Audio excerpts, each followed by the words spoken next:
Okay, I'm going to give everybody a peek at the start of the show today. Uh, this is the Foxwell BT630 battery monitor setup.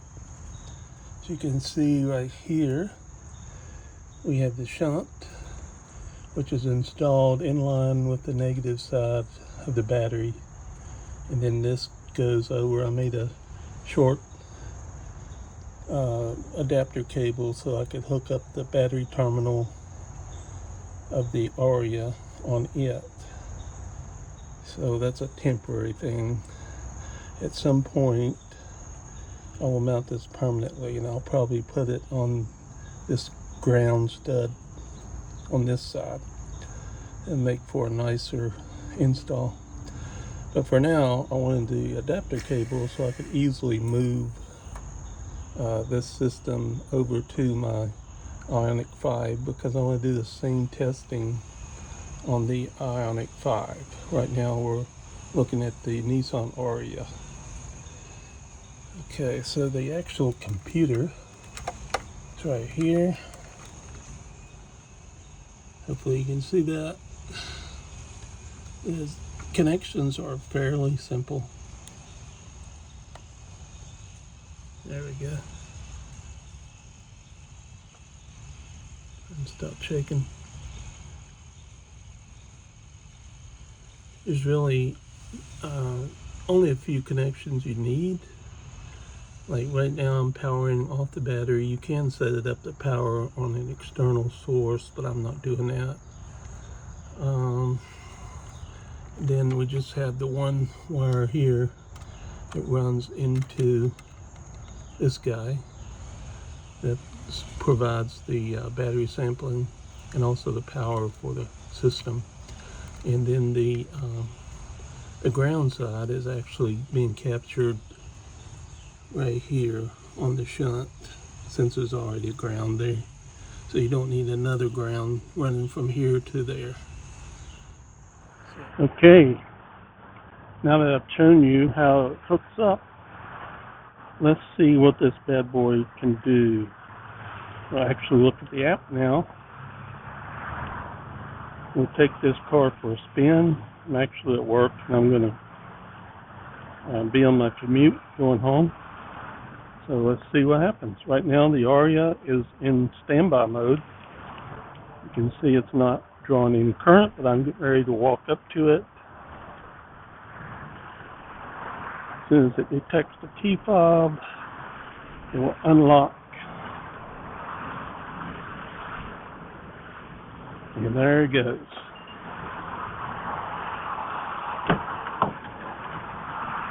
And right away we're drawing some current.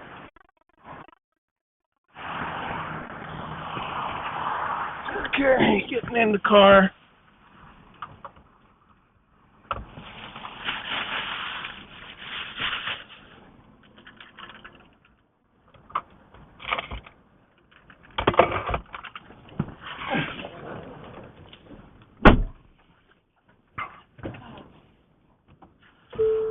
Car is coming up, running, and now the DC to DC converter has kicked in.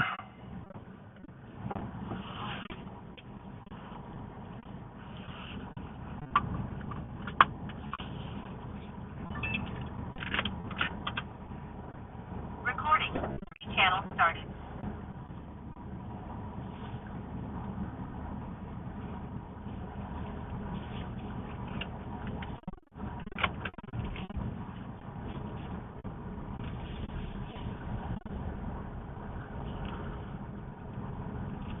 You can see the DC to DC converter is running, doing its job.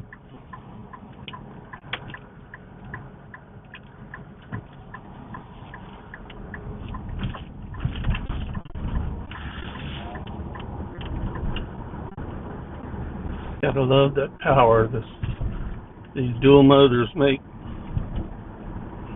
Okay, so the DC-DC converter is no longer charging. Gone to sleep. Right now it's relying on the battery, the 12-volt battery alone.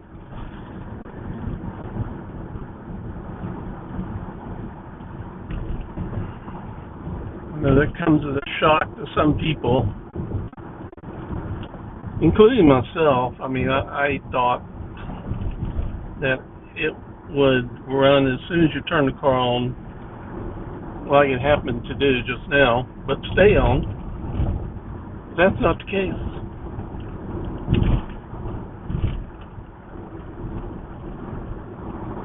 Runs for a little while, gives it a fast charge, and then it goes away. Now, one thing to point out here, I do have an LFP battery in this car. It's the T.E.T battery that I got off Amazon. I've been living with it for about 3 weeks now. It's possible that because it's an LFP and not a lead acid, that it charges up a lot quicker, and maybe the DC to DC converter doesn't have to run as much. I'm going to do the same test with the AGM, and we'll see how it compares. Be interesting to see if the DC to DC converter has to run longer to get a lead acid battery, whether it be the flooded or AGM, to charge the full, the full charge.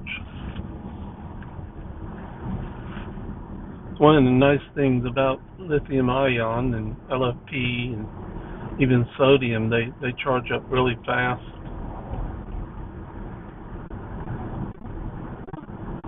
And that's not the case with lead acid batteries. They take longer if they are spent to any degree. It takes longer to get them back up to 100% than with this current LFP battery that it has in the car.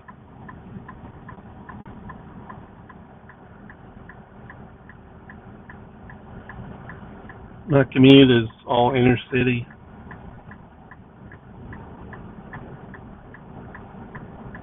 About 20 minutes.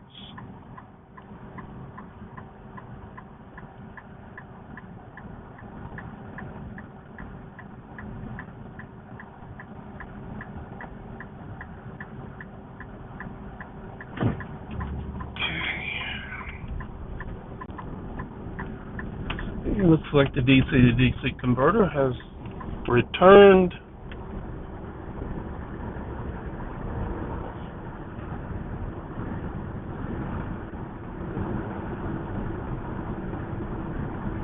And now it's gone.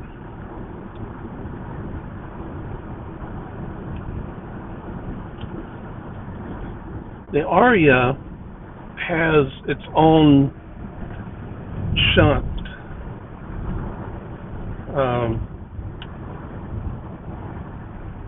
that is built into the car. I think it's actually maybe on the battery cable that you hook up to the battery, and it uses the shunt apparently to control the DC to DC converter, and I can demonstrate that here in a minute. I can actually show, or if I start drawing a lot of current, like turning up my AC blower to high speed, I can trigger that DC to DC converter to come on and pretty much stay on if I'm asking for a lot of current draw. And I think that's because of the built-in shunt that this car has. And it's a closed loop system. It's not hooked up to OBD2 data, so you can't you can't see it. At least there's not an easy way to be able to monitor what it's doing. The only thing I've been able to see with OBD port is the high voltage traction battery health, and you can see all the cells using like a car scanner app and a good ELM 327 dongle.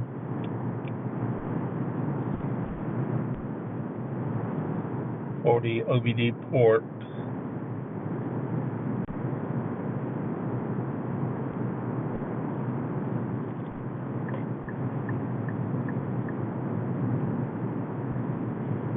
So let's talk about the star of the show, the Foxwell BT630. It is designed more for RV, marine type batteries, solar batteries, batteries that have deep cycles. It's not really designed for a car.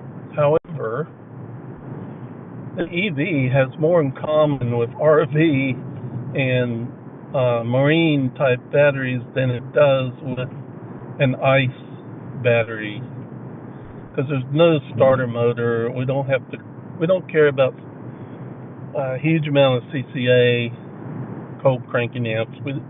We don't need it.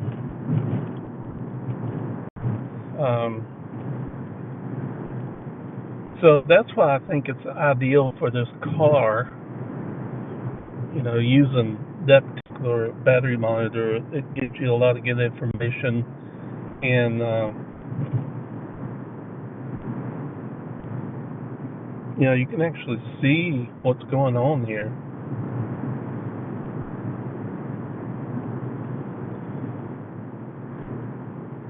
Like I said, a lot of people expect the EV charging system, 12-volt charging system, to be similar to an ICE alternator, where you start the car, the alternator starts spinning, and it's constantly producing, delivering current, and it has a voltage regulator that keeps that 12-volt lead acid battery right around full. I mean, it hardly ever drops below 90%, I would say. And if you see a lead acid battery in an ICE car that checks really low, then you're going to say it needs to be replaced, and probably rightfully so. But not the case here. You can see I'm at 73% state of charge. Not sure if I can believe that. I need to do some tests to verify that.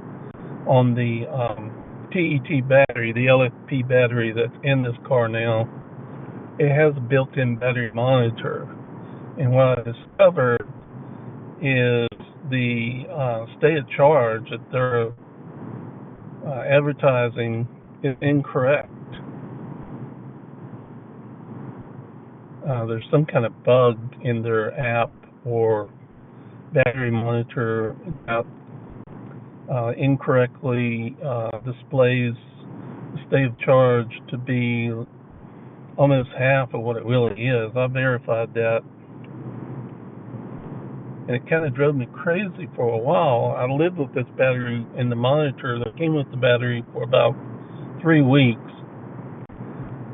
and I couldn't understand why the state of charge was showing so low. And it turns out it was just lying to me. Now, other than that, the battery's been great. I think if you live in a climate that doesn't drop below -4, I think is what this particular LFP battery is designed for, it can go down to -4 before you start having issues, I guess. If you live in that type of climate, then I would recommend it. I mean, in fact, that it's not showing the proper SoC is a deal that I wish they would fix. But the battery itself seems to be great.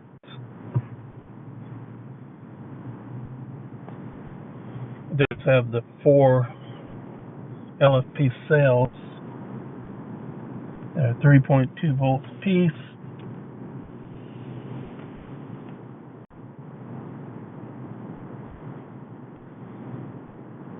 They are connected in series to give you the 12.8 volts.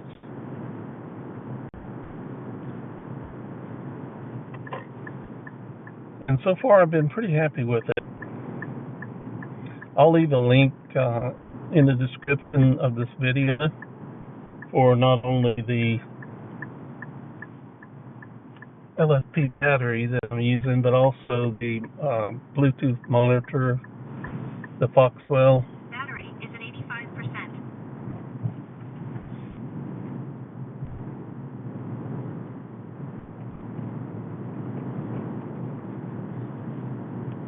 It's interesting. Siri's trying to help me out here.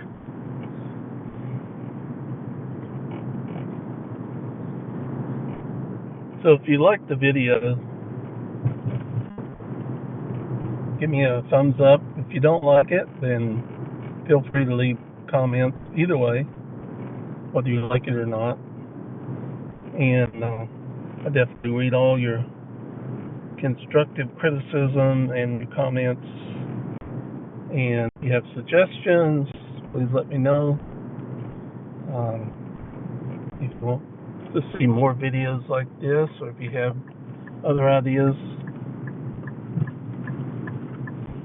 be happy to listen to them.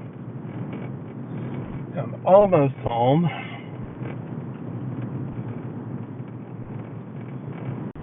Here in a minute, I will show you, as soon as I get to the house and don't have to drive, I will show you how I can manipulate the DC to DC converter by just using the fan speed on the air conditioning.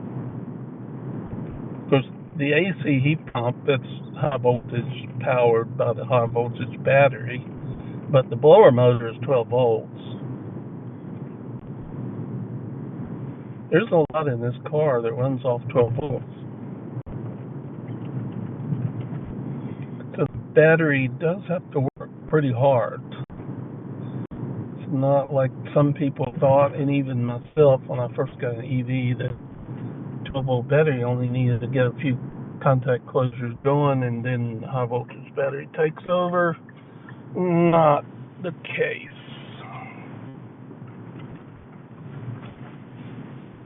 Pulling into my driveway.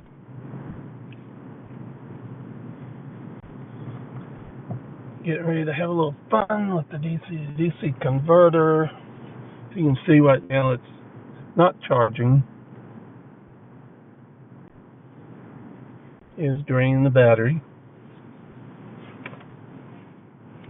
And apparently the DC to DC converter does not feel it needs to run.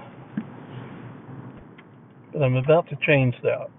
Watch what happens when I start raising the fan speed of the HVAC.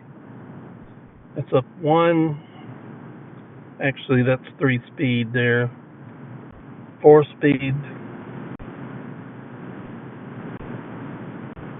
5 speed,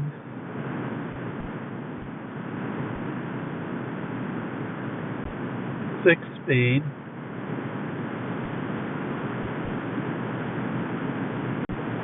and that's wide open, 7 speed. And as you can see, I just triggered Mr. DC to DC converter. And I'm sure the built-in current shunt, the Ariya shunt, is what's telling it, hey, you need to step up and do some work here. And if I leave this thing running full blast, it will continue to keep running the DC to DC converter.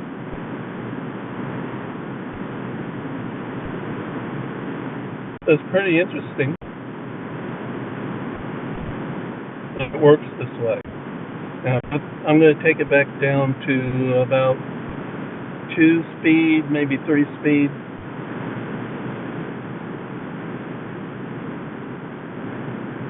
Okay, there's 3 speed. You see the current dropping, and Mr. DC to DC converter has gone to sleep, and he will no longer resurface until he feels he needs to, and it could be a while.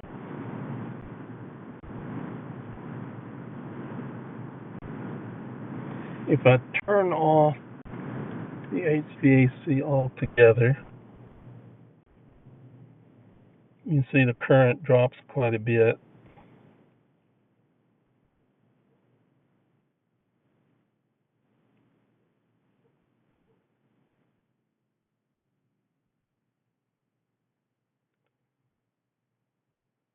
But again, the DC to DC converter is not working right now. It's asleep, waiting for the moment it's called again. So anyway, that's it. I'm home. Go inside and eat some supper. Hope you enjoyed this video. Catch you later.